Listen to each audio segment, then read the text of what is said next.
Rafsan Robinho কি ইস্টবেঙ্গলে আসছেন? এই প্রশ্ন বেশ কয়েকদিন ধরেই লাল হলুদ জনতার মনে ঘুরছে।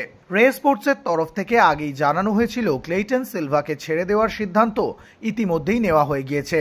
তবে এর পরেও কিছু সমস্যা রয়েছে।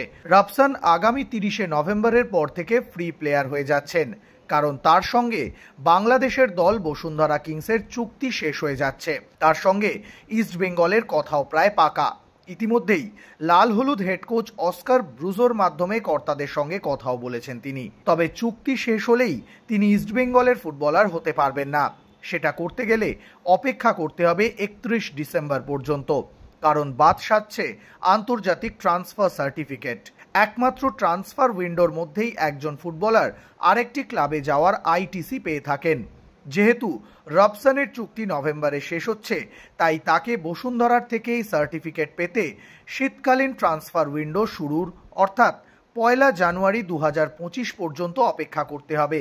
এছাড়া আরেকটি কারণ হলো ইস্টবেঙ্গলের সম্ভাব্য ট্রান্সফার ব্যান। 30শে নভেম্বর আনোয়ার কেসের শুনানি, সেদিন সিদ্ধান্ত আসার সম্ভাবনা রয়েছে।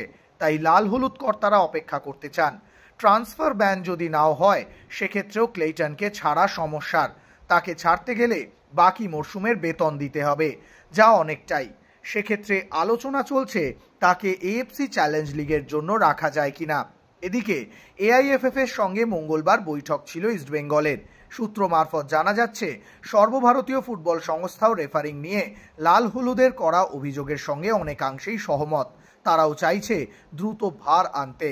তবে বিশাল আর্থিক খরচের দিকটাও এআইএফএফকে ভাবাচ্ছে।